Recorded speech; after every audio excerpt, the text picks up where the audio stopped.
ولما جاء عيسى بالبينات قال قد جئتكم بالحكمة ولأبين لكم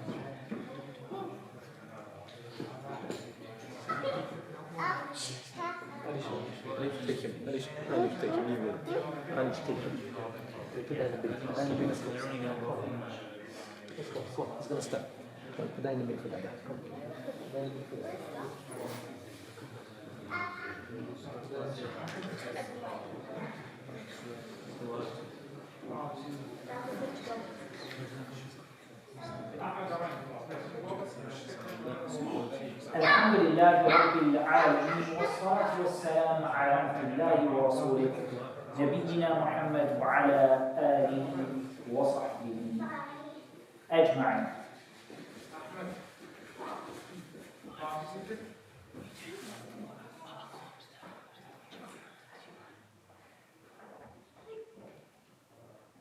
We are continuing, and perhaps today we'll be able to finish the tafsir of Surah Balad, inshaAllah ta'ala.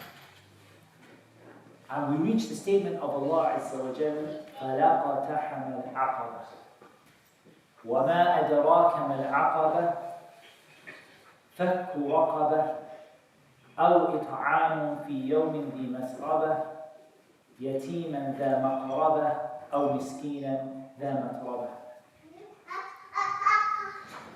Let's first of all remind ourselves where we got up to in the surah. What have we covered so far? So we said that Allah Azza wa Jalla said, لا أقسم بهذا البلد. And we spoke about what it means to swear by, for Allah Azza wa Jalla to swear by Makkah, and the different understandings of that. وأنت حل بهذا البلد, while you are going to be permitted to fight in this city. No one else was permitted to fight in the city except for the Messenger of Allah sallallahu alaihi wasallam for a short period of time, and then after that it became haram like it was in the beginning. وَوَالِدٍ وَمَا وَلَدٍ, and that Allah Azza wa Jal swore by the parent and their child. We said this might mean Adam and his offspring. We said Ibrahim and Ismail. But we said that the stronger opinion in the tafsir of the ayah is that وَوَالِدٍ وَمَا وَلَدٍ covers every parent and every child. Because the general idea of parent fatherhood and having children is something azim in Allah subhanahu wa ta'ala. It's something huge in the sight of Allah. Look at how Allah Azza wa Jalla started off this whole creation with Adam. And then from Adam, all of the human beings came, including the prophets, the messengers, the Prophet Muhammad sallallahu alaihi wasallam. So the parents that have children is a great thing in the sight of Allah. It's not a small thing in the sight of Allah. It's something serious in the sight of Allah. وَوَالِدٍ وَمَا وَلَدٍ. The parent and their children, or the parent and their child. Then we spoke about the statement of Allah Azza wa Jalla, قَدْ خَلَقْنَا الْإِنسَانَ فِي كَبَدٍ. That man has been created in a state of toil, in a state of problems and difficulties and hardships, and how life is just one hardship after another. Even when things are easy for you, you still find things to be hard in some way or another. So we spoke about the kabad, the mukabada, the tough struggles that you have to go through in life, and that this is something that even before you're born, it starts, and when you're born, it gets worse, and then as you grow older, it just keeps getting more and more and more. And that this is something that should raise your iman, not lower your iman, because you should see these struggles and think, هذا ما وعدنا الله ورسوله وصدق الله ورسوله. This is what Allah and His Messenger promised us, So we should take the truth of Islam and see the truth of Islam in the struggles we go through. Because we see we're going through hardships, we're going through struggles, we're going through a hard time, and we're actually seeing that this is the promise of Allah. Allah told us, لَقَدْ خَلَقْنَا الْإِنسَانَ فِي كَبَدٍ. We created man in a situation where he's always struggling, always working, always going through hardships, mashaqqa, troubles and problems. And we said that this also gives you a desire for Jannah, because it tells you that, okay, you know, this life, this dunya, whatever you do in this dunya, wallah, get the money that you can write as many zeros on the bank balance as you like. You will not escape the kabad that Allah Azza wa Jal created for you in this life. Whatever you do, how much money you have, how many times, whatever, from marriage, from children, from money, from whatever you have, whether you are working, not working, you are going to have this struggle. So ultimately, you can't escape it until you go to Jannah, which is why, for example, when they asked Imam Ahmad, when will you rest? He said that when my feet are in Jannah. Or he said, when I put my feet in Jannah. And this is when you will find peace. This is when you will find the struggle stop. Until then, لَقَدْ خَلَقْنَا الْإِنسَانَ فِي كَبَدٍ. We created man in a situation where they're always struggling, always suffering, always with problems, always with difficulties. أَيَحْسَبُ أَنْ لَنْ يَقْدِرَ عَلَيْهِ أَحَدٍ. Does he think that nobody is going to nobody has any power over him? I.e., does he think that Allah has no power over him? Allah created him in struggle and suffering, and He created that human being in a situation where that human being is struggling and suffering, and then He thinks that nobody has the ability to do anything to him, as if He is the owner of the world and everything that is in it. يَقُولُ أَهْلَكْتُ مَالًا لُبَدًا. He says, I wasted money on top of money. We said lubada, it means mulabbada, meaning on piles on top of each other. One pile on top of the other pile on top of the other pile. أهلكت مالا لبدا. I used up all this money. And we said this is not sadaqah, because if it was sadaqah, the phrase would not be used like this. أهلكت مالا لبدا. You don't say about sadaqah, I burnt all of this, money, piles of money. I just burnt it all up. I just used it all up. I used up piles of money. You would say, أنفقت مالا لبدا. I spent for Allah. تصدقت بمال لبدا. بمال لبد. I gave sadaqah with these piles of money. But He didn't say that. He said, أهلكت. Allah Azza wa Jal tells us this man who Allah created in suffering, Allah created in hardship, Allah created with difficulties, this man who thinks nobody can do anything to him, he says, أهلكت مالا لبدا. All this money, I just used it up. As if he just put a flame to it. أهلكت مالا لبدا. I had money that was piled on top of money, on top of money, on top of money, and I just got rid of all of it. أَيَحْسَبُ أَنْ لَمْ يَرَهُ أَحَدٍ. Does he think there is nobody that sees him? When he was spending this money, remember Ibn Jarir, rahimahullah ta'ala, said he spent the money against Islam. I want to stop on that just for a second, because I alluded to it last time, but I really want, I frequently hear people talking about conspiracy theories, talking about the enemies of Islam, talking about the way the enemies of Islam are plotting against Islam, and a lot of this group is doing this and this secret group is doing that. طيب, I think here there is something that a person should do, and that is that the people who have an interest in this kind of thing and it troubles them all the time and they're always thinking about these different groups and conspiracies and whatever, go back to the Quran and see what does the Quran say about the enemies of Allah and their plots. And when you do that, you will become balanced. You won't become extreme, because if you're just getting your information from YouTube videos about the secret society and that secret society, you become, wallahi kal majnoon, you become like a mad person. You start seeing pictures everywhere, eyes on the floor and in the walls, and you know, this person drove past me and he's watching me, and you start to become paranoid. Likewise, the person who says there are no plots and there are no plans, this person is also extreme. But the one who goes back to the Quran, they find a very balanced methodology as it relates to this. Allah Azza wa Jal tells us that the enemies of Islam have plots and plans. وَقَدْ مَكَرُوا مَكْرَهُمْ وَعِنْدَ اللَّهِ مَكْرُهُمْ وَإِنْ كَانَ مَكْرُهُمْ لِتَزُولَ مِنْهُ الْجِبَالِ. Allah says they have plotted a plot that this plot, it would be enough to remove the mountains. If you did this plot against the mountain, you would remove the mountain with it. What did Allah say though? وَعِنْدَ اللَّهِ مَكْرُهُمْ. But all of their plots are with Allah. Allah knows all the things they're plotting. And this is also mentioned in Surah Balad. يَقُولُ أَهْلَكْتُ مَالًا لُبَدًا. Ibn Jarir said he spent these piles of money to destroy Islam. In other words, he's saying, I piled money up to the ceiling and all of it, I spent it in this way and that way to destroy Islam and the Muslims. Then what does Allah say?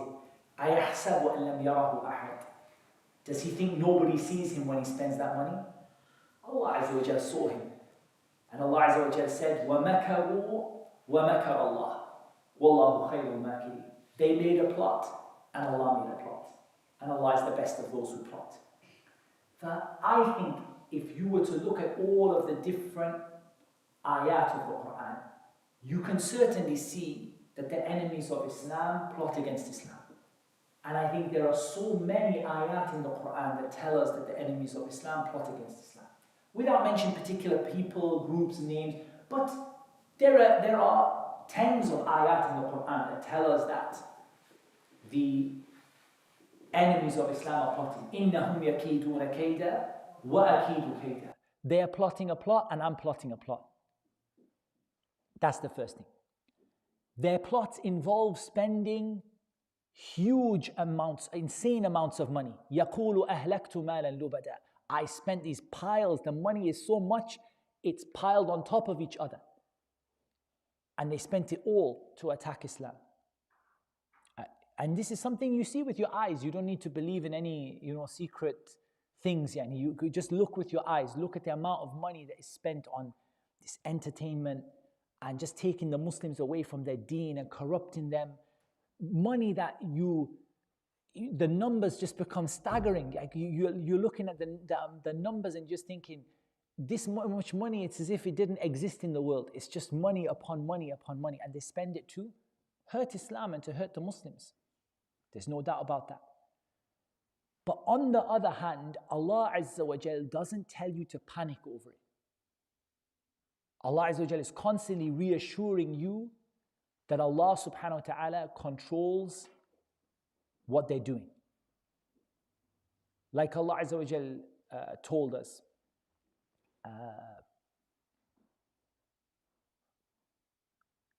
in Surah Al-Anfal. I skip my way it is anyways. But Allah Azza wa Jal said, فَسَيُنْفِقُونَهَا. They will spend that money. They will spend that money. ثُمَّ تَكُونُ عَلَيْهِمْ حَسْرَةً. Then they will feel regretful that they spent the money. ثُمَّ يُغْلَبُونَ. Then they will be defeated. Allah Azza wa Jal told us, they're going to spend huge amounts of money لِيَسُدُّوا عَنْ سَبِيلِ اللَّهِ, to take the people away from the path of Allah. They're going to spend that money. Then that money is going to become what for them? Hasra. They're going to become regretful. They're going to start saying, oh, we shouldn't have spent it like that. We wasted it. We didn't really hurt these Muslims like we were supposed to. ثُمَّ يُغْلَبُونَ. Then they're going to be defeated. So really a person should have a balance. Some people, wallahi, they get into this so much that perhaps they will reach the level where they commit shirk billahi azza wa jal. They make a partner with Allah. Why? Because they start to fear other than Allah, the fear that's only for Allah. They start to say that there are people who watch everything you do. There are people who hear everything you do. Allah Azza wa Jal is the one who sees everything you do. Allah is the one who hears everything you do. No one has that characteristic except Allah Jalla fi ula. People might hear 90% of what you do. Nobody hears everything that you do except Allah Azza wa Jal. And then people start to panic so much about what the enemies of Islam are doing that they start to become paranoid and they start to distance themselves from Islam. So you see, maybe they don't come to the masjid because the masjid is part of the conspiracy and the imam is part of the conspiracy and the ulama are part of the conspiracy. And so they start to become majnoon, like a mad person. Like a mad person. But if they were to listen to what the Quran says, إِنَّهُمْ يَكِيدُونَ كَيْدًا وَأَكِيدُ كَيْدًا. They're plotting and Allah is plotting. Like in the end, whose plot is going to win? There's no contest.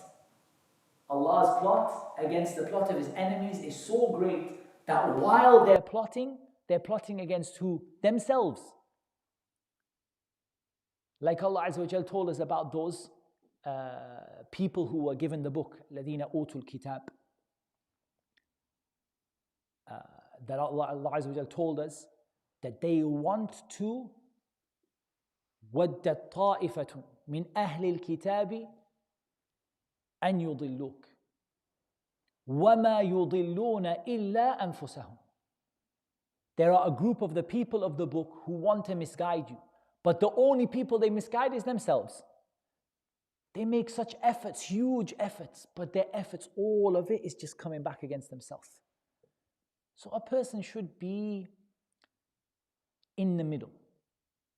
Yes, Allah Azza wa Jal told us that the enemies of Allah have got big plans against Islam. But those plans, Allah Azza wa Jal will take care of them. Our job is not to fret and worry and panic to the extent that we start to lose our religion and maybe even make a partner with Allah in fear of Him because of how much we're scared of other people. At the same time, we know that Allah Azza wa Jal controls everything that they do and all their plans are just going to come back against them. So what does a Muslim have to do? A Muslim, you do your best to learn your religion, to practice it, to teach it to other people, to spread it. And the rest you leave to Allah subhanahu wa ta'ala. You didn't see the Prophet ﷺ, imagine how his life was in Medina. He had around him munafiqun. You imagine that. People in his masjid who are pretending to be Muslim who are not Muslim. And they're mixed in with the community. They're pretending to be Muslim, they're not Muslim. But the Prophet ﷺ didn't allow, the companions, leave the Prophet ﷺ because maybe you can say he got revelation from Allah and that's why he was calm about it. But the companions also, they also didn't let it change the way they practiced their religion. We do our best, we get on with our religion and we leave the rest to Allah subhanahu wa ta'ala. So a person like this, and there are many, many ayat of the Quran, and all of them tell us that Allah Azza wa Jal is in control of what these people are doing, and that these people will not be able to escape Allah Azza wa Jal. And that's why this statement, أَهْلَكْتُ مَالًا لُبَدًا, I wasted all of this money, against Islam, comes between two ayat. أَيَحْسَبُ أَنْ لَنْ يَقْدِرَ عَلَيْهِ أَحَدٌ أَيَحْسَبُ أَنْ لَمْ يَرَهُ أَحَدٌ. Does he think no one has the ability to punish him? Does he think that no one sees what he's doing? So from here we can understand that the plots of the enemies of Allah Azza wa Jal will always end up in ruin. And Allah Azza wa Jal told us, لَأَغْلِبَنَّ أَنَا وَرُسُلِي. Me and my messengers will be the ones who will be victorious. طيب. أَلَمْ نَجْعَلْ لَهُ عَيْنَيْنِ وَلِسَانًا وَشَفَتَيْنِ وَهَدَيْنَاهُ النَّجْدَيْنِ.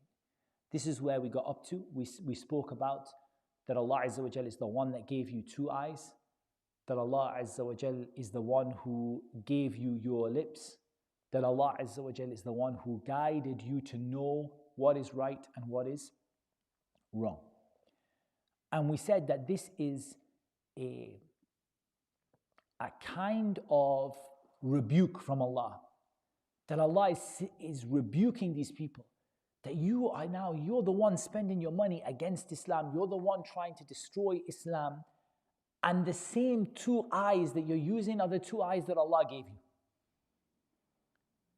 And the lips you're using, these words are coming out from, they're the lips that Allah gave you. The tongue that you're using, this is the tongue that Allah gave you. And Allah is the one who showed you the way that is right and the way that is wrong. How can you use the things that Allah has given you and then take the wrong path with them when you know that Allah has given you? And that is a general sort of a methodology within the Quran, which is that Allah Azza wa Jal shows you His rububiyyah, His lordship, like His creation and what He's given you and the blessings He's given you, and then uses that to show you and to demonstrate to you why you should be worshipping Him and choosing the right path and not the wrong path. How can you choose a different path when Allah is the one who gave you your eyes and your tongue and so on? Okay. We now come to the statement of Allah Azza wa Jal, فَلَا قَتَحْمَ الْعَقَبَةِ. Here, Imam Ibn Kathir, rahimahullah ta'ala, he quotes from Ibn Zayd, rahimahullah ta'ala, فَلَا قَتَحْمَ الْعَقَبَةِ أَفَلَا سَلَكَ الطَّرِيقَ الَّتِي فِيهَا النَّجَاةِ وَالْخَيْرِ. He said, فَلَا قَتَحْمَ الْعَقَبَةِ. The meaning of it is, why doesn't this person, because remember, وَهَدَيْنَاهُ النَّجْدَيْنِ, we have guided to one of the two paths. The path of good, the path of wrong. فَلَا قَتَحَمَ الْعَقَبَةِ. Why doesn't this person take the path of good? That's what Ibn Kathir said. فَلَا قَتَحَمَ الْعَقَبَةِ. Why hasn't this person سَلَكَ الطَّرِيقَ الَّتِي فِيهَا النَّجَاةِ وَالْخَيْرِ. When this person was shown two paths, a path that leads to Jannah and a path that leads to Jahannam, and the person knew, Allah Azza wa Jalla showed them clearly the path to Jannah and the path to Jahannam. فَلَا قَتَحَمَ الْعَقَبَةِ. Why doesn't this person take al-aqaba? Now this word al-aqaba here, this word al-aqaba originally is الطريق التي في الجبل, the path that goes over the mountains. And until today, even in Arabic, we still call it al-aqaba, generally speaking, like a path that is an uphill path, or a path that goes over the mountains. We call it al-aqaba.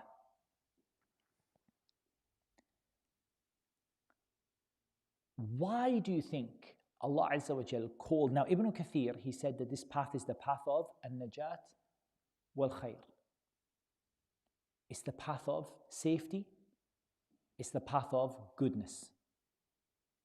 Why did Allah Azza wa Jal refer to this path as al-aqaba, the path that is over the mountain pass, the path that goes over the mountain? Why not just call it the path of good, or the path of safety, or the path of Jannah? Why refer to it as the path that goes over the mountains? Why do we think? We can get some answers from YouTube. Do you have any suggestions? When you go to up the hill, it's hard to, it's kind of challenging. Okay, good. I like that's an excellent. In fact, that's the same answer that the Shaykh gave. He said, وَهَذَا يَكُونُ, he mentioned فيه الشدة والصعوبة. It's going to be a hard and a tough climb, because it's something that's going to require effort. And that's why generally misguidance, or choosing the path of misguidance, requires very little effort.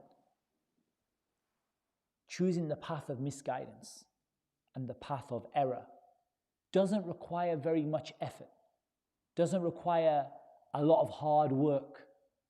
You don't have to work really hard to be misguided. Let me just work, I'm trying so hard to be misguided.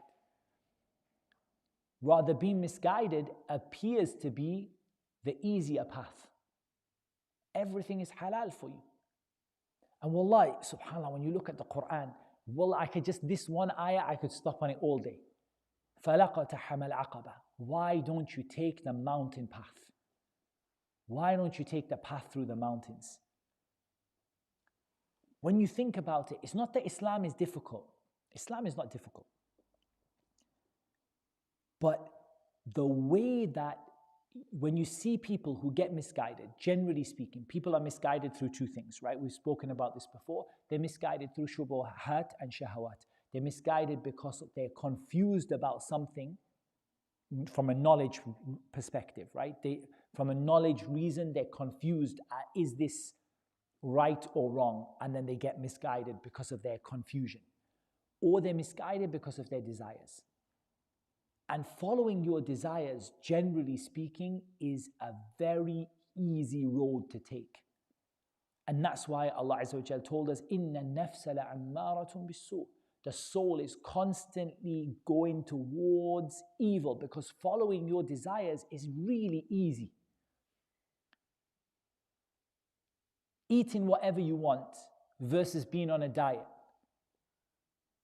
Just for the purpose of getting the idea across.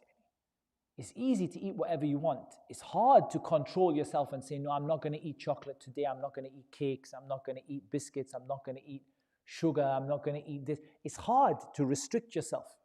It's easy to just say, oh, whatever. I'm going to eat whatever I want. It doesn't mean it brings you happiness. Because after you eat whatever you want, you feel really ill and you feel bloated and you're sitting there thinking, oh, I shouldn't have done that. It doesn't necessarily bring you happiness, but actually setting off on that path is really easy compared to the path of restricting yourself. And that's why a lot of people, when they either talking about people entering into Islam or Muslims who are struggling to practice Islam, the problem is that it requires some effort to actually set on that road. And when people say, oh, Islam is so restrictive. Islam is restrictive. Of course Islam is restrictive. أَلَا إِنَّ سِلْعَةَ اللَّهِ غَالِيَةٌ. What Allah is selling you is expensive. That's what the Prophet ﷺ said. The sil'a is what the person in the shop sells you, yeah? أَلَا إِنَّ سِلْعَةَ اللَّهِ غَالِيَةٌ. The thing that Allah is selling you is expensive. أَلَا إِنَّ سِلْعَةَ اللَّهِ الْجَنَّةِ. And by we say ghaliya, really what we should say is valuable, not expensive. Really the proper word is valuable, but I wanted to convey the idea that this is an expensive product you're going to get here. This is Jannah, this is valuable. It's not easy. It's not just a case that you just go through your life with your eyes and you shut and your fingers in your ears and you end up in Jannah. It's an aqaba. It's a path over a mountain. Again, is the purpose of that, we're always hearing about how easy the religion of Islam is the purpose of calling it the aqaba to make you say, oh, look at this mountain, there's no way I can get over this is so hard, I may as well just do what I want. It's not the purpose. The purpose is you tell someone, okay, guys, on the other side of this mountain is Jannah. Everything you ever want. No more kabad, no more hardship, no more struggles, no more toil, no more problems. But you just gotta pace yourself step by step. Allah loves the continuous deeds, baby steps, nice and consistent. Get yourself ready, go climb over the mountain and everything will be fine. It's about preparing you mentally for what is going to come, for what your life is going to be like. Your life is kabad. Even if you take the desires, your life is still kabad. You're still going to suffer. Even if you take your desires. But it feels easy. But in reality, it doesn't get you where you want to be. So what we're saying is, based on the tafsir of this surah, the only place where there is real ease and relaxation is Jannah. There are two paths. Actually, the paths are many, but you can divide the paths into two. One single path goes to Jannah. It's a bit of a hard climb. It's a tough climb. You'll have to work hard. You'll have to prepare hard. But you get there and you get everything you ever wanted. The other paths, which take you away, look easy, but they don't arrive at any destination. Just stay on them forever, going around until they take you to Jahannam, wal-'iyadhu billah. And Jahannam is far, far harder and far, far worse and far, far more severe than any of the suffering that anyone would ever have in this world. So ultimately, the path that looks easy ends in the worst hardship. And the path that has a little bit of hardship in it, it's a climb. If you're ready for it and prepared for it, you will be able to climb that mountain with the permission of Allah. And Allah has made the religion easy for you. Allah hasn't made the religion hard for you. So He hasn't made the climb to be impossible. He hasn't made the climb to be impossible. He hasn't made it so difficult that you die, you kill yourself trying to do it. He's made it something which is an aqaba. It's a climb. It's a climb. But at the end of the day, it is achievable if you have the right mentality and the right kind of mindset.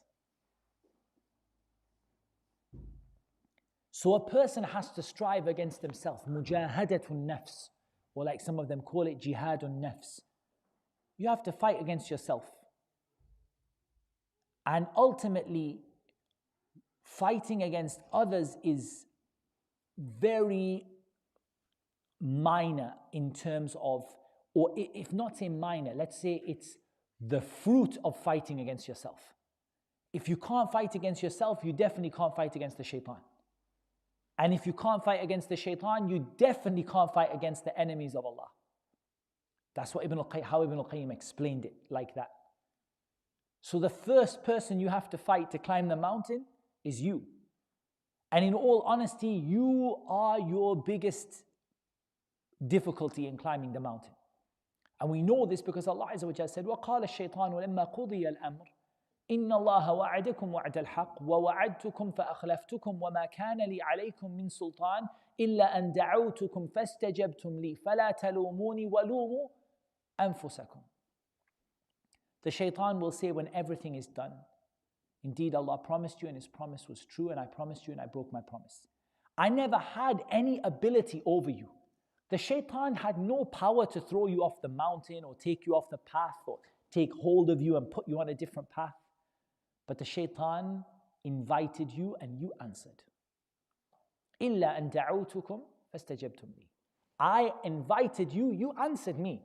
فَلَا تَلُومُونِي. Don't blame me. وَلُومُوا أَنفُسَكُمْ. Blame yourself. You're the one who answered.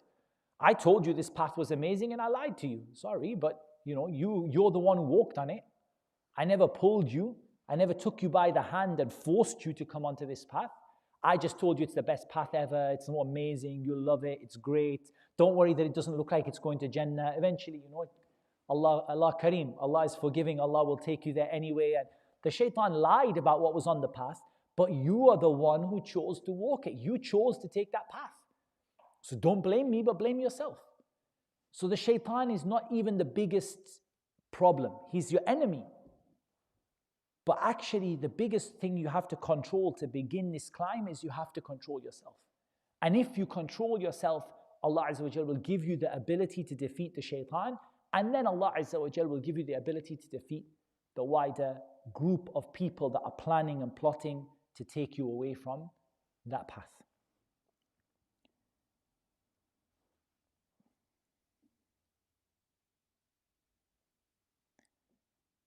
Basically, what we can take from this is that people always want to rest, right? Nobody wants the hard work. Nobody wants to work hard. Generally, typically your nafs inclines towards being a bit lazy and it doesn't really want to work hard. So you have to be in control of it. And I remember one of my mashayikh, he said to me something which I really benefited from it in the topic of tazkiyatun nafs, purifying yourself. Because this is tazkiyatun nafs, right? Because ultimately, there are two problems with mankind. One is al-dhulm and one is al-jahl. إِنَّهُ كَانَ ظَلُومًا جَهُولًا. There is the problem of oppression and there is the problem of ignorance. Ignorance, you fix it by learning, and oppression, how do you fix oppression? In yourself, not in other people. Oppression in other people, be just. But I'm talking about how do you fix oppression in yourself, the characteristic of oppression in yourself. Tazkiyah, yeah? You purify yourself, tazkiyatun nafs.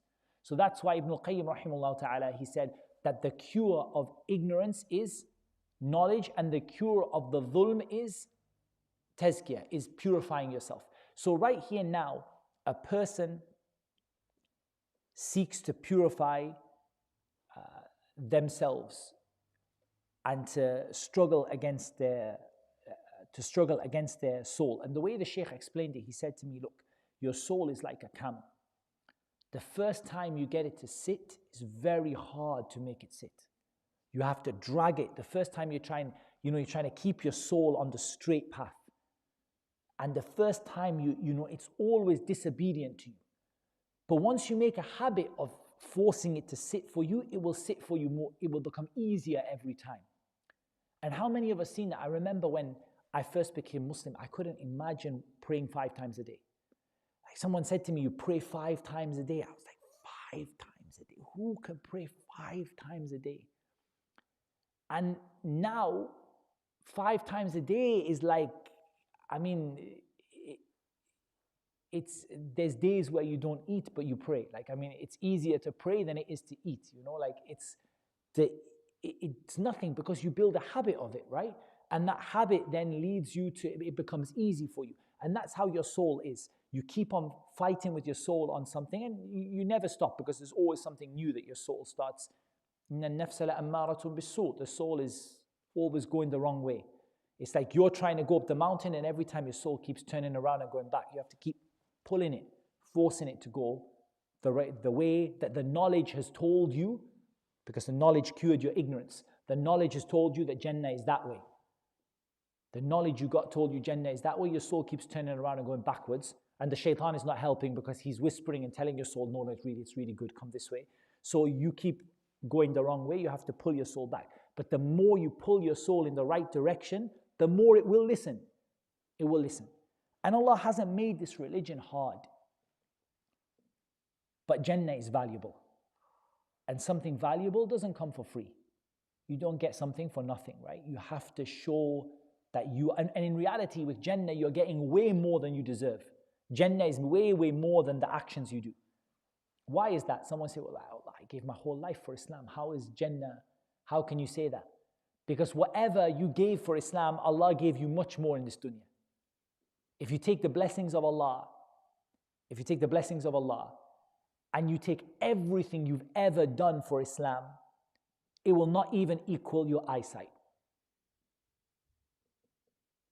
Say, okay, I'm going to work hard, I'm going to pray double now. So now at least I can make up for something. But the problem is you praying double is actually a blessing from Allah and you still can't pay it back.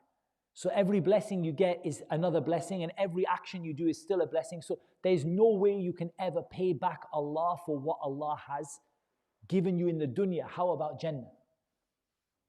But a person works to earn the mercy of Allah Azza wa Jal as a gift from Allah and a favor, to get the mercy of Allah as a gift and a favor, and that is what will enter a person into Jannah. فَلَقَتْحَمَ الْعَقَبَةِ وَمَا أَدَرَاكَ مَا الْعَقَبَةِ وَمَا أَدَرَاكَ مَا الْعَقَبَةِ.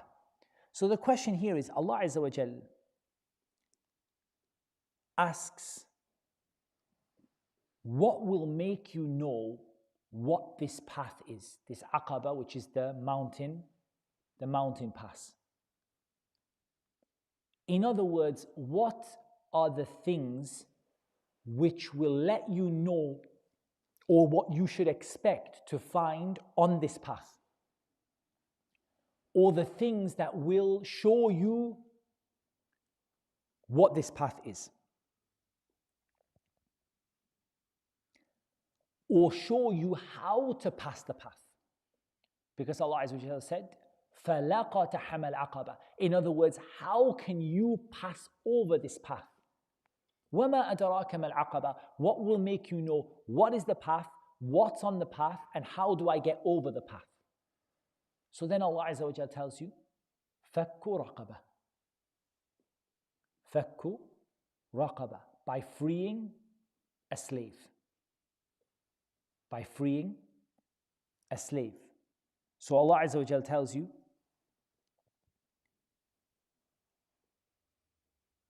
that these things are examples of the things that will bring you over the mountain. فَلَقَتَحَمَ الْعَقَبَةِ. Why didn't you take the path that goes through the mountain path? وَمَا أَدْرَاكَ مَا الْعَقَبَةِ. What will make you know what is this path? What's on the path and what will help you to cross the path? So now Allah Azza wa Jalla is going to give you a list of ibadat, of acts of worship. And these acts of worship are going to be what is going to get you over that mountain. فَكُّ رَقَبَةِ. Freeing a slave. أَوْ إِطْعَامٌ فِي يَوْمٍ ذِي مَسْغَبَةٍ. Or feeding. إطعام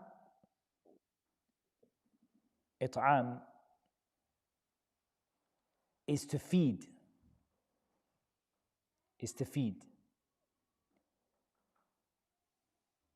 To feed في يوم ذي مسغبة, meaning ذي شدة وحاجة. On a day when people are in distress and difficulty. To feed people, إطعام means to give ta'am to someone else. To give food to someone else. To give food to someone on a day that is the masghaba. A day that is the shidda wa haja. A day that is a day of hardship and a day of need. And this has a really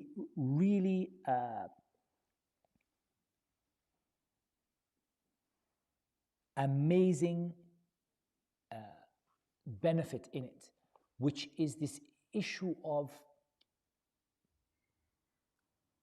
what sometimes we call tafadul al-a'mal, the different deeds, which deed is more valuable when, right? Like, how do we know which of our deeds is the most valuable at which time? Notice, it'am at-ta'am, giving out food to people, is beneficial all the time. What did the Prophet ﷺ say? أفشوا السلام وأطعموا الطعام وصلوا بالليل والناس نيام تدخلوا الجنة بسلام.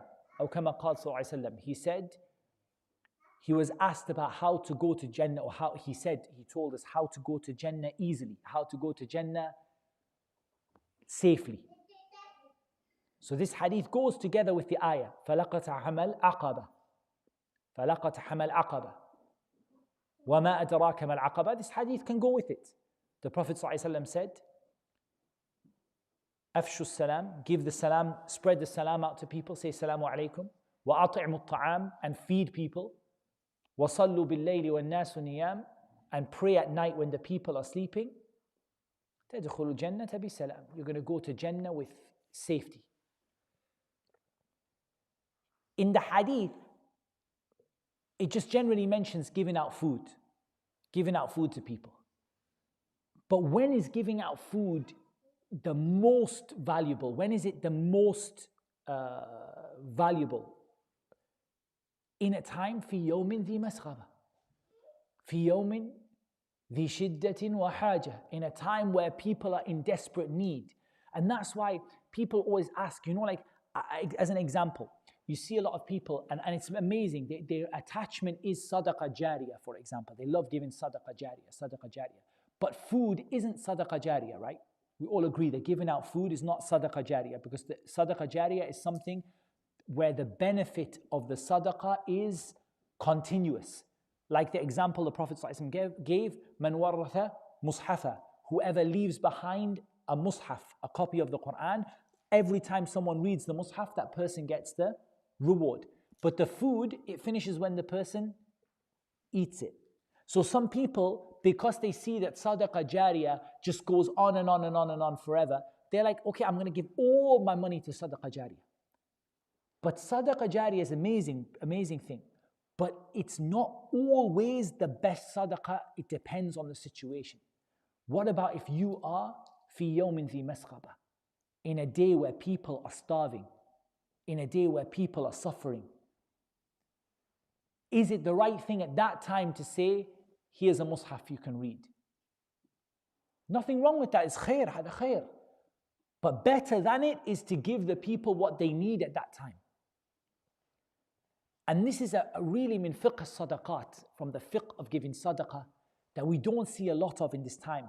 For example, I used to, at times, work with different organizations and things that give out sadaqat and things like that. And I used to see that sometimes people don't have this fiqh in terms of sadaqah, where to give it and when to give it. So you see, they just keep building masajid. And that's amazing. Wallah, it's beautiful, building a masjid.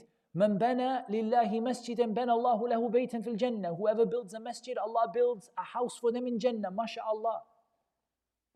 But you see people starving, and still, are we going to build another one next to 10 meters away from the last, like not 10 meters, but a couple of 100 meters away from the last one, and still the people are starving. And then 300 meters down the road, we're going to build another one, and still the people are starving. So there's nothing wrong with building. It's an amazing thing to do. It's from the greatest of the sadaqat a person can do.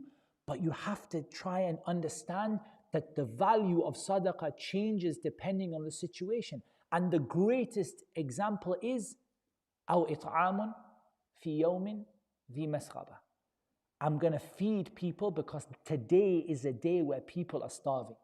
So I need to feed those people on that day. That's the best sadaqah I can give on that day.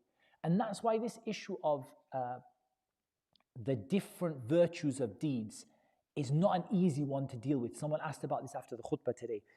How do you rate which deed is better and which one is not? It actually changes depending on situation.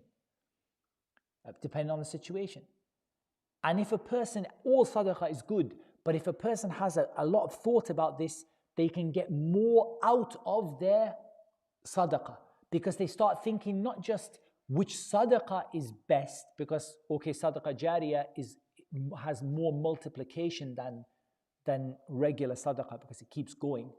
But at the same time, Allah mentioned that what's going to get you over the mountain path, is feeding people on a day where people are desperate for food. So it's not so easy. Like, I give an example. People talk about the best of deeds. When the Prophet ﷺ was asked about the best of deeds, did he give the same answer every time? When he was asked about which part of Islam is the best? I mean, definitely it's Tawheed and La ilaha illallah, he gave that was the standard answer. But generally speaking, when he's asked about what good deed shall I do? What part of Islam is best? What good deed is best? What's most beloved to Allah? You start seeing the answers are different. Why are the answers different? Because depending on the way circumstances change. The way circumstances and situations change. Did we have a question on YouTube? Is there an equivalent to freeing a slave today? The concept of slavery is something that continues ila yawm al-qiyamah. It's not something that has ended for good. Because Allah Azza wa Jal put a system in place for dealing with slavery that will last until Yawm al-Qiyamah. Allah Azza wa Jal put a system in place for dealing with slavery that will last until Yawm al-Qiyamah. And a person never knows. Situations change from place to place.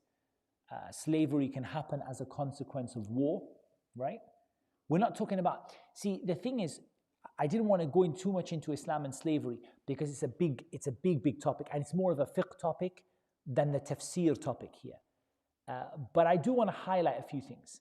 That slavery that Islam dealt with was not the slavery of Jahiliyyah. The slavery of Jahiliyyah, of the time prior to Islam was the slavery that we saw in terms of the Western world, when people were kidnapped from Africa and sold into slavery. That is the slavery of what? Of Jahiliyyah. Because it's not slavery that is built upon a Shari'i reason. It's not built upon an Islamic reason. And wallahi, that's why you see, subhanAllah, from the people that were taken and enslaved and sent to the West as slaves were ulama, big scholars of Islam, were stolen, kidnapped from their countries in Africa and sold into slavery in the West. This slavery was dhulm, it was oppression. And it has nothing to do with the Islamic rules of slavery, because those people were enslaved by dhulm, by oppression. They were not, it wasn't something which Allah Azza wa Jal legislated. They were kidnapped and they were enslaved. And that is not the first time it happened, by the way. Because kidnapping and enslaving people was very common in the time prior to Islam, and even there are stories of it happening to the Sahaba. Several of the Sahaba were kidnapped and forced into slavery. Rather before them, who did it happen to? The very famous story, Yusuf. That he was taken from the well. Did anyone say he was taken from the well and said, this boy, let's go find his father? No, they took him from the well. They said, قالوا يا بشرى هذا غلام. They said, this is a boy. We've got ourselves a boy we can sell into slavery. وأسروه بضاعة. They took him as something to be sold. So the point here is that Islam had a completely different concept of slavery. But just to give a simple example, and the reason I mention that right now is because this is a hot topic at the moment. You see, at the moment, a lot of people are going back and asking about the legacy of slavery and the people who were involved in slavery. I don't want any Muslim to think that Islam had anything to do with that. Rather, Islam the Muslims were among the victims of that. They were not among the perpetrators of it. And that's why you have stories of great ulama, scholars of Islam, who were taken and they were enslaved. So, just so people understand in context that Islam had nothing to do with that. But Islam encouraged the freeing of slaves. Now, what is the Islamic slavery? Typically, it is what we would now call a prisoner of war. That's what Islamic slavery is. Now we would call it a prisoner of war. And wallahi, I'm not shy to say that the Islamic system of enslaving prisoners of war is so much more merciful than the system they have for prisoners of war today. Prisoners of war today, just read your history, what happens to prisoners of war. What they do to them, they lock them in cages, they make them dig tunnels until they die, they bury them inside of it, the rape, murder, all these things that happen to these people who are UN prisoners of war. You know, like this is supposed to be the civilized way of dealing with things. The Islamic way was much more simple. The prisoners of war became slaves. Now you clothe them with what you clothe yourself with. You house them where you house yourself. You feed them with your own food. And you free them at every opportunity.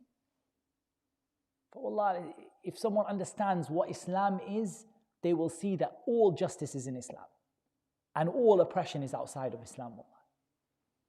So Islam, today, there isn't really a system of enslaving prisoners of war, typically among countries. What we have instead is we have a concept of prisoners of war. So they are imprisoned but not enslaved. That's the urf today, the kind of way that people do things today. When they fight wars, they don't enslave people, but they imprison them. And so for that reason, there aren't a large number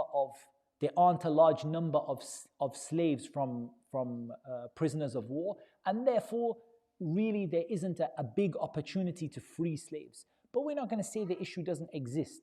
At the end of the day, even freeing a slave who was taken in dhulm is still from the great good deeds, right? Didn't Abu Bakr freed how many of the slaves? in huge numbers of slaves. Abu Bakr radiallahu anhu, he freed them.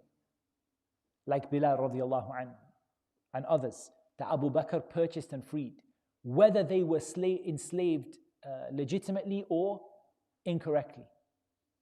In Medina, the stories of the Sahaba who were enslaved and the Sahaba cooperated together, Salman al-Farisi, other stories like that, where people were taken, kidnapped, forced to work, and then the Sahaba came together to free them. So you might still find slavery that is based upon oppression somewhere in the world, in which there is an opportunity to purchase the slave and free them for the sake of Allah. But this is something that really in our time, we don't, it's not, if it exists, it's nadir, it's extremely rare if it exists. Something similar to freeing a slave doesn't quite come under fakku raqaba, but it's connected to it. It's connected to it, is to free someone from kufr and to call them to Islam. I don't call it, it's not fakku raqaba, it's not quite freeing a slave, but it's, if slavery to a human being is something, is something which gives a person a very low status, right? When a person becomes a slave, their status is very low. How about slavery to the shaitan? How about slavery to your desires? How about slavery to idols? Yeah?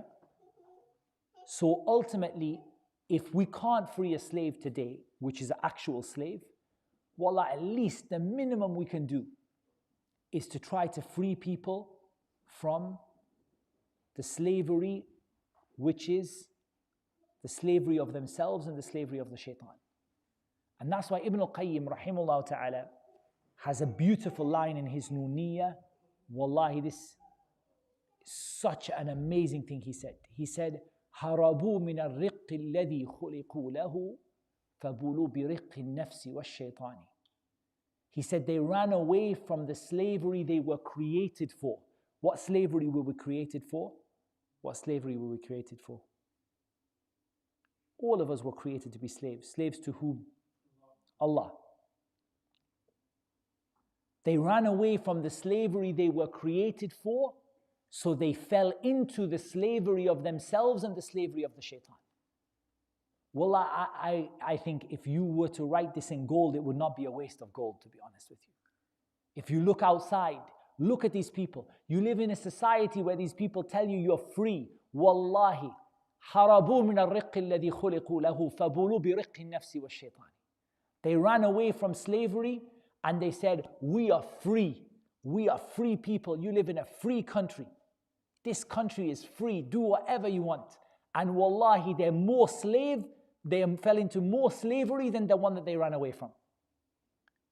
They're more of a slave. They are a slave to their desires. They're a slave to the shaitan. This is why, look at this idea. And I know we're going to get off the topic, but why not? Look at this idea of women being free. When they tell you, come to the UK, you can be free. The women here are free. They're completely free. Freedom. Say to them, هَرَبُوا مِنَ الرِّقِّ الَّذِي خُلِقُوا لَهُ فَبُرُوا بِرِقِّ النَّفْسِ وَالشَّيْطَانِ. They ran away from the slavery that they were created for, to be a slave to Allah, and they became slaves to themselves and the shaitan. And wallah, they think that they're free, and wallahi, there is no amma who is a real female slave who is in a worse situation than they are. They have to dress the way they dress to please what men think, to please men. They put themselves wearing nothing, naked on a billboard, and they say, I'm free. You're not free, you're enslaved. This is slavery. Then they say to a Muslim woman who covers her hair, covers her face and her hands and so on, they say, you're enslaved. Wallah, say back to her, I'm not the one who is enslaved here. And maybe I'm a slave to Allah. You're the one who is enslaved. But look at how the shaitan changed their mindset and their mentality, that they actually think this slavery is freedom. They're in a slavery that is the worst kind of slavery a person can be in. And they think that it is freedom.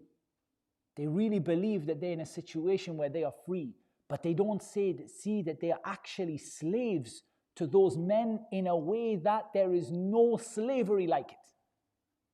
But they can't see it. And they keep telling themselves, I'm free, I'm free, I'm free.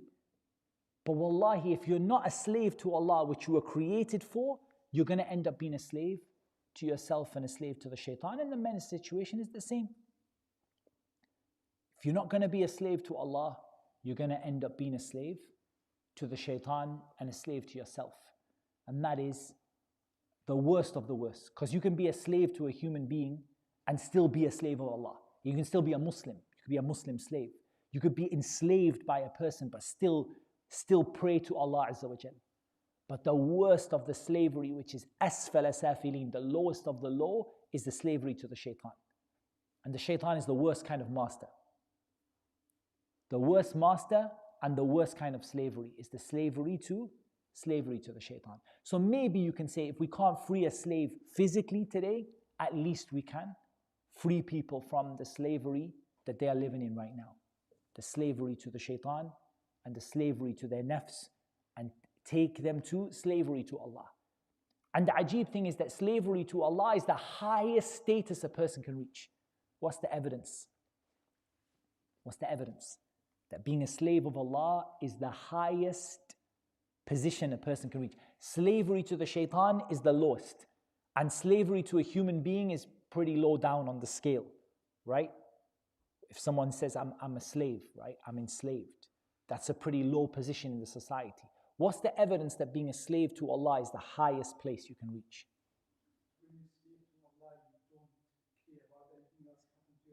Wallah, it's true, you don't care about what happens to your life, but you need evidence.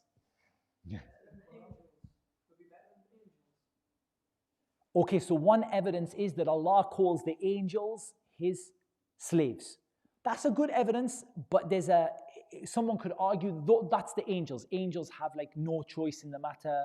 They don't. So, is there an example we can give for human beings that would show us that being a slave to Allah is the highest position that a person can reach?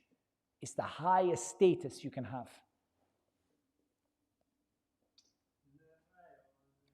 Ayah, hadith, as you like. Ijma', no problem. سبحان الذي أسرى بعبده ليلا من المسجد الحرام إلى المسجد الأقصى الذي باركنا حوله. Or any of the ayat in which Allah calls the Prophet ﷺ my slave. The Prophet ﷺ, we all agree, highest lineage, highest status, number one out of all the children of Adam, and أنا سيد ولد آدم ولا فخر. I am the best of all the children of Adam. And yet in the position, let me ask you this question. The Prophet ﷺ is the best of the children of Adam, right? Out of all of human beings, he's the best. As for the angels, the scholars will not get into the whole issue of the whole of creation and the angel. Let's leave that aside. Let's just stick to a simple thing. He's the best of the children of Adam. When was he at his highest status? Like what event comes to mind when Allah really raised him up to the highest place? Al-Isra wal-Mi'raj, right? In that event, when you have the best of the children of Adam, in the highest place that a person, so high that Jibreel said, I'm not allowed to go where you're going to go. Jibreel said to him, I'm not allowed to go past this point. Here I stop.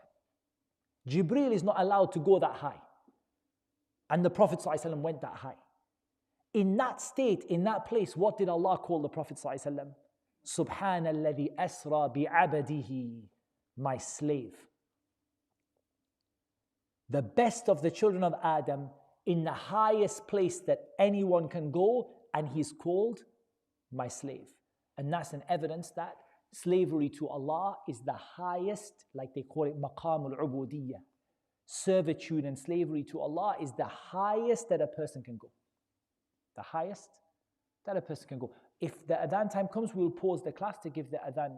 I don't know who's watching the adhan time.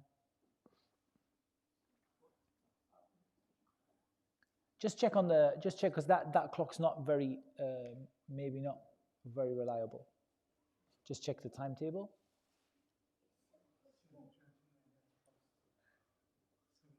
Definitely? Seems early 29. 44. Okay. When the time comes, we'll pause it and we'll just continue, inshallah. Okay. So we got the freeing of a slave and we got the feeding of the أو إطعام في يوم ذي مسغبة يتيما ذا مقربة. Who are you going to feed? So not only did Allah Azza wa Jal tell you about the situation, is that the people are in a state of desperate need, the people are in a state of severity, and you're feeding the people in a state of severity. But Allah Azza wa Jal tells us who you're going to feed. You're going to feed yatiman. ذا مقربة. A yatim. Who is yatim? Who can give me a definition of yatim? What does the word yatim mean? An orphan. Who is an orphan in Islam? In Islam, the Prophet ﷺ was an orphan up to a point. Up to a point. But what makes a person an orphan? What's the fiqh definition of an orphan? You got half of it. You don't have a father, that's half of it. You lost your father, there's another half. Before, not quite, nearly, you lost your father before maturity. من فقد أباه دون سن البلوغ. Whoever lost their father before the age of puberty. After the age of puberty, we don't call them yatim. We don't call them an orphan. We say they were an orphan. But we don't call them a yatim when they reach the age of adulthood. Before they become an adult, they are an orphan. Whoever loses their father. Tayyib, what about someone who loses their mother? We don't call them an orphan. They're an orphan if they lose their father before puberty. Because the father is the one who's given the responsibility in Islam of paying for them, looking after them, spending on them, protecting them by the permission of Allah. So losing the father is a big thing. And we spoke about the yatim already in the tafsir of the Quran. We spoke about the yatim. Where did we speak about the yatim? We definitely spoke about the yatim already. Anyways, we'll think about it. We spoke about the yatim already, and we said that looking after the orphan. You imagine the orphan is someone who is, first of all, they don't have someone looking after them. They don't have someone to look after them. They don't have someone to protect them. I'm talking about after Allah Azza wa Jal. They don't have someone to protect them, to really defend them. And I don't know if you guys saw, but when we did the Muslim family episodes, we spoke about the fact that one of the great things a parent can do for their child is to defend your child. Like look at how the Prophet ﷺ was with Fatima radiallahu anha when Ali wanted to marry the daughter of Abu Jahl radiallahu anha, and he wanted to marry her, and the Prophet ﷺ became angry and he said, Fatima is from me, and whoever makes her upset makes me upset. So defending your children is a major part of parenthood. What do you do if you don't have that figure who is going to defend you? And then the child starts to get older and the child starts to realize that their dad's not with them. And maybe the other kids start making fun of them and start saying, oh, you don't have a dad. Or they start to say, I'm going out with my dad. Me and my dad are going out. Me and my dad's taking me this. My dad bought me this present. And this orphan is sitting there thinking, I don't have a dad. I think we pause it there.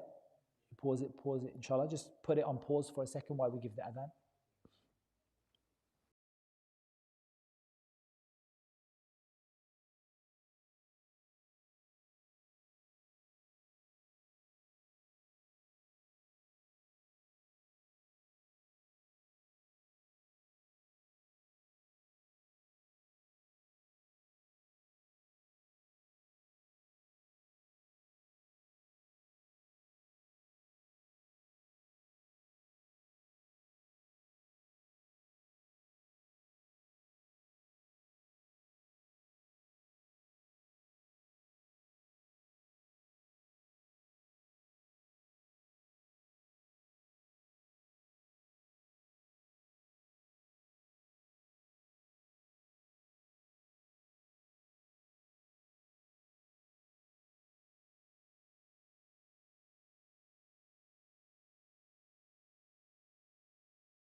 No, leave it.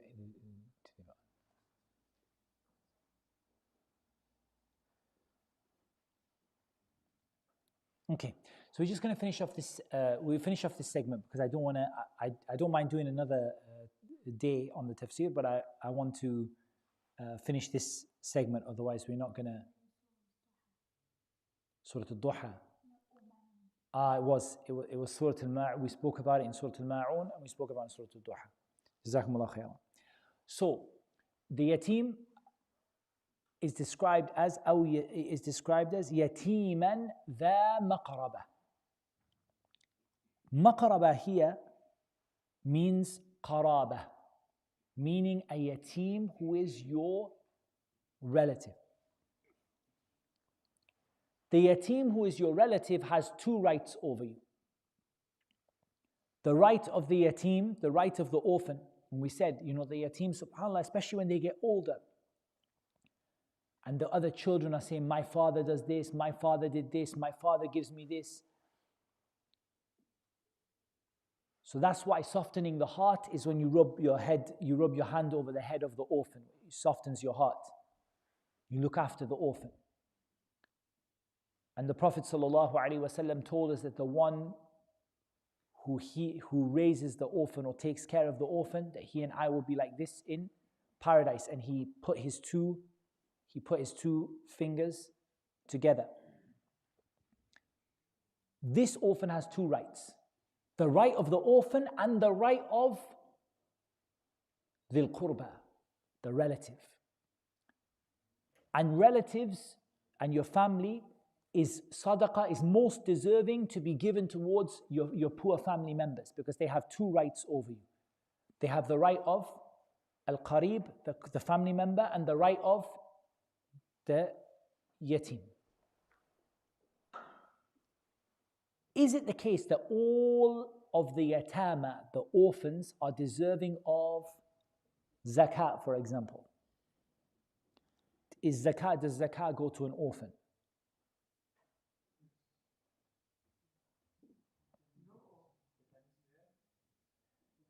An orphan is not one of the categories of the zakah. The question is the orphan poor or not? Because some orphans are very wealthy. They need taking care of, but that doesn't mean that they're necessarily poor. Some orphans can be more wealthy than any of us. Their father left behind millions of pounds for them. But the issue is they still need someone to look after them, take care of them, be kind of like a father figure for them. Here we're talking about feeding, so we're talking about the poor orphan. And here this orphan is poor, so they have the right of the orphan. They have the right of the miskin, the poor person, and they have the right of the qarib, the person who is your relative. Likewise, the neighbor. The neighbor has another right on top of you. So you're always looking at starting with the people who have those big rights over you, your close family members and so on, and then outwards and outwards and so on. أو مسكينا ذا متربة, or a miskin person, a poor person. And included in this could be the orphan who is not your family member. Because remember, the orphan that is mentioned in the first part of the first ayah is, the orphan mentioned in the first ayah is the orphan who is your family member, your orphan who is from your family. And the one in the second ayah is the poor person generally. So this can be the one that is from your family and the one that is not from your family. And the poor person is described as the matraba. What's turab? Dust. The matraba. Some of the scholars of tafsir, they said, it's as though the person, the only thing that they have is dust. It's like that. Like someone who is so abject, in such abject poverty, such severe poverty, that the only thing that they have, it's like they have just buried themselves in the dust, like they've covered themselves in the dust, or like the only thing that they own is dust. أو مسكينا ذا متربة, or a poor person like that. But some of the scholars of tafsir, they didn't say that. They said the matraba, they said the iyal, the one who has a family. They said it means the poor person who has a family. And this is more beneficial. There's another reason about fiqh sadaqat, the fiqh of giving sadaqah, that looking at the poor person that has a family, you're going to benefit not just them, but you're going to benefit their whole family. And then more, that gives more than just the poor person who is by themselves. And like as a single guy, you can have sabr with some situations, but it's difficult when it starts to affect your children. And you see poverty affecting the children. The word in the Quran doesn't mean family, but some of the scholars mentioned it by meaning, as in the context of the one who is really suffering the most is the one who is poor and has to also support their family. Otherwise, the meaning of the ayah is the one that لَيْسَ عِنْدَهُ شَيْءٍ, the one who has absolutely nothing. Is that the only person you can give sadaqah to, the one who has absolutely nothing? إِنَّمَا الصَّدَقَاتُ لِلْفُقَرَاءِ وَالْمَسَاكِينِ is the condition for zakah, for example. We're not just talking about zakah, but sadaqah generally, but I mean zakah is the condition for zakah. They have to be the matraba. They have to have nothing, zero. A traveler, true, you can give it to a traveler, but let's look at I'm just looking at poor people. Like for example, to qualify for universal credit, for example, you have to have a certain amount of little income compared to expenses and stuff like that. In Islam, what is the threshold for zakah and poor people? The people, for example, is good enough for example, he's studying Islamic, since that he's got a family, but he doesn't have enough money for his education and for his family. He's kind of in the middle. You complicated it with education, but you're right. But you made it more difficult than it had to be. It's a person who doesn't have enough for their basic essentials. So what you say is perfectly correct. It's someone who doesn't have enough for your basic essentials. What are the basic essentials? This is where might be some difference among the scholars. Is education a basic essential or not? And what I mean is, if you're in a country where you have to pay for your education, and someone says, I've got enough for my rent, I've got enough for my food, I've got enough for my bills, but I don't have enough to pay for my children's education. Is it an essential? Many of the scholars of our time say it's from the daruriyat, it's from the essential things that a person can't live without, because even their earning and their job and so on. But maybe every country is a bit different, right? Everywhere is different, because some places, maybe your private school is not essential. You can get a public school and things like that. But generally, they don't have enough money for their essential needs. That's the understanding of the person who is entitled to the zakah. As for the sadaqah, there is no limit to it. You can give sadaqah to a rich person if you want, but it wouldn't be as beneficial as the sadaqah that you give to the poor person, as the sadaqah you give to the person who has a family and is poor, and so on. So you can give sadaqah to anyone you want. You can give sadaqah to a rich person, but you need to try to give your sadaqah where it's most beneficial.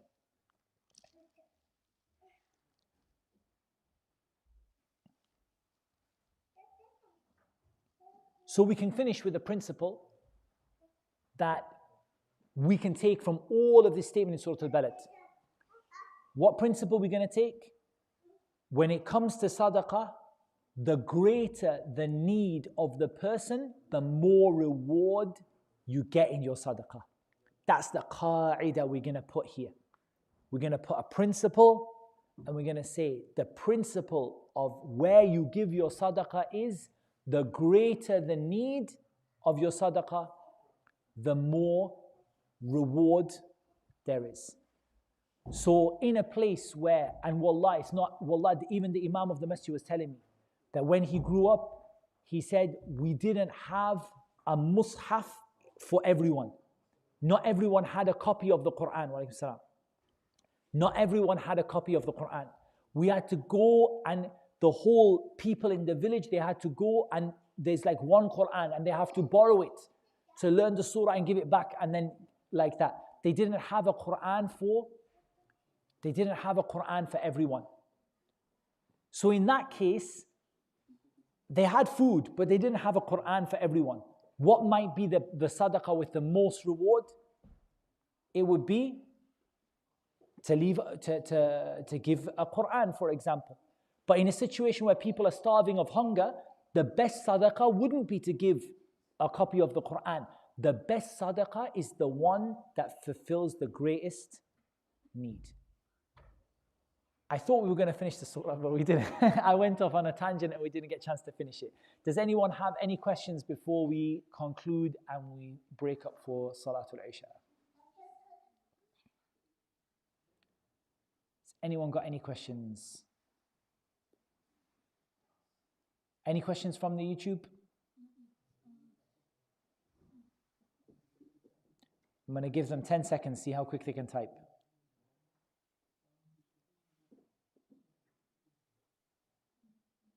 They're typing. Okay, we'll let them type.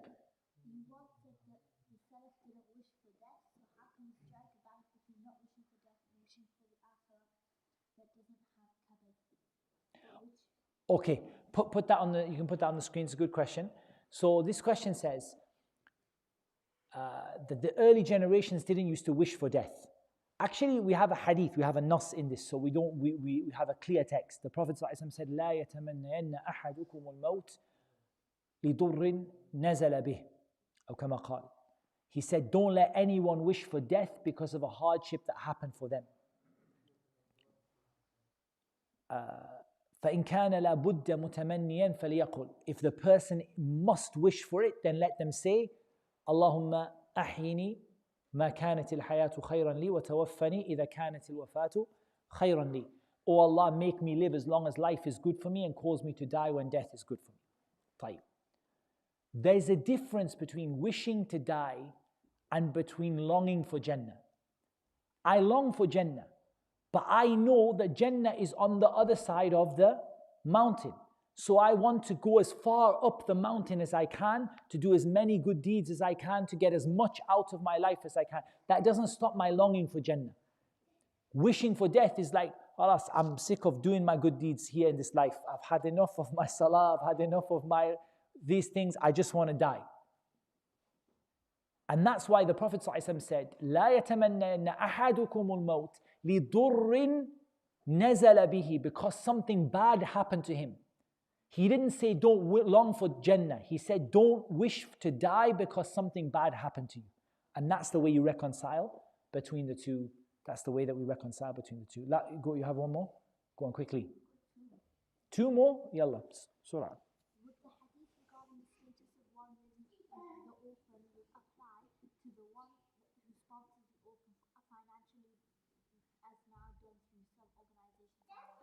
So that's a really good question. You can put it on the screen for everyone. So the question is, sponsoring an orphan, is that the same as the one who looks after the orphan? So it's a part of it, no doubt, but it's not the same as the one who has really, takes the orphan in and gives the orphan everything they need, but it's a big part of it. So you get a share in it, right? So when you pay for an orphan, you pay to sponsor an orphan, what happens? You pay for someone to look after that orphan, right?